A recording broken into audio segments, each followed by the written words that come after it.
Fire पर जैसे new update आता है तो सभी लोग क्या करते हैं, सबसे पहले अपडेट करने के बाद क्या करते हैं, यूट्यूब पर सर्च करते हैं कि बेस्ट सेंसिटिविटी आफ्टर अपडेट क्या होगी और best fire button size after update क्या होगी। सही बात है, क्योंकि उन लोगों के मन में कहीं ना कहीं ये होता है कि अगर वो बेस्ट सेंसिटिविटी और बेस्ट फायर बटन साइज को अप्लाई कर ले तो उसके हेडशॉट कई गुना ज्यादा लगने लगे। तो देखो सबसे पहले मैं यही क्लियर करता हूँ कि देखो अगर तुम लोग बेस्ट फायर बटन साइज या फिर सेंसिटिविटी अप्लाई करते हो तो हाँ ये बात सही है, जिससे तुम्हारे वन टैप मारने के लिए बहुत ही ज्यादा हेल्प मिले। लेकिन ये नहीं कि जैसे तुम लोगों ने फायर बटन या सेंसिटिविटी अप्लाई कर दिया और ऑटोमेटिक तुम्हारे हेडशॉट्स। गाइस अब हम लोग बात करते हैं बेस्ट फायर बटन साइज। तो हर बार की तरह हम लोग फिर से जाएंगे ट्रेनिंग ग्राउंड और तुम्हें भी ऐसा ही करना है। तुम्हें भी ट्रेनिंग ग्राउंड पर जाकर 3 गन्स को बाय करना है। एक कोई सी भी ड्रैग वाली गन, या तो स्कारल या तो AK या फिर कोई दूसरी।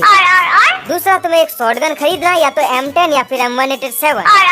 तीसरा तुम्हें एक डेजर्ट ईगल गन को ले लेना। इसके बाद तुम्हें जंग लड़ने चले जाना है अपने मैदान पर। हमारे मतलब आपको मत सिखा। यहाँ पर तुम लोग ध्यान से समझना, तुम लोग क्या करना, 40 फायर बटन साइज से स्टार्ट करना। इससे कम साइज पर तुम लोग टेस्ट नहीं करना, क्योंकि इससे कम साइज होने पर तुम लोगों को फायर बटन प्रेस करने में काफी ज्यादा दिक्कत होगी। एंड तुम लोग देखो, तुम लोग क्या करना, 5 किल्स करना, ज्यादा नहीं, 5 किल्स करना। देन अपने फायर बटन के साइज को 5 इंक्रीज, मतलब कि 5 किल्स करो, फिर अपने फायर बटन साइज ले जाना है 65 साइज तक ले जाना है। इससे ज्यादा नहीं करना, क्योंकि इससे ज्यादा तुम्हारे हेडशॉट भी बहुत ही कम लगने लगे। एंड अपने डिवाइस के अकॉर्डिंग तुम लोग बेस्ट फायर बटन साइज, उस साइज कौन सा होगा वो जान। सो देखो अगर तुम्हारे पास लो एंड डिवाइस है, यानी कि 2 GB या फिर 3 GB रैम, तो इस पर तुम लोग 2 फायर बटन साइज अप्लाई कर सकते हो। पहला 60 या फिर 65, क्योंकि देखो 2 GB रैम पर ना बहुत ही ज्यादा टच प्रॉब्लम आती है। अगर तुम लोग छोटा कर लोगे तुम्हें काफी ज्यादा प्रॉब्लम्स देखने को मिलेगी। भाई मुंह की बात छीन ली। एंड अगर तुम्हारे पास 4 GB रैम का डिवाइस, तो फिर तुम लोग अपने फायर बटन के साइज को 55% पर रख सकते। मतलब कि एक बेस्ट साइज अगर तुम लोग बोलोगे तो 4 GB रैम के लिए 55% ही होगा।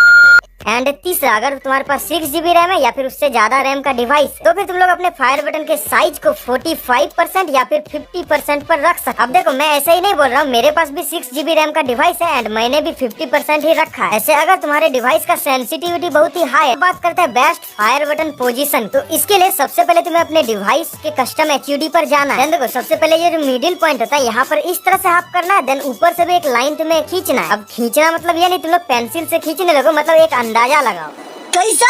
अब देखो इतना करने पर ये जो तुम्हारा पार्ट बचता है, बस इस पर से ही तुम्हें अपने फायर बटन को रखना है। तो देखो इस पार्ट को भी तुम्हें क्या करना है, सबसे पहले हाफ करो। देन इसके बाद तुम्हारे पास ये जो पार्ट बचता है, अब इसको फिर से एक बार हाफ। एंड ऐसे सिंपल वे पर तुम्हें इधर से भी एक बार हाफ करना, यहाँ 2 बार नहीं, बस एक बार हाफ। देन यहाँ पर जो तुम्हें एक शेप मिलता है, इसके अंदर पर तुम लोग कहीं भी रख सकते। अब देखो तुम लोग यही सोच रहे हो कि तुम लोग अपने कस्टम HUD पर अपने डिवाइस को हाफ कैसे करोगे।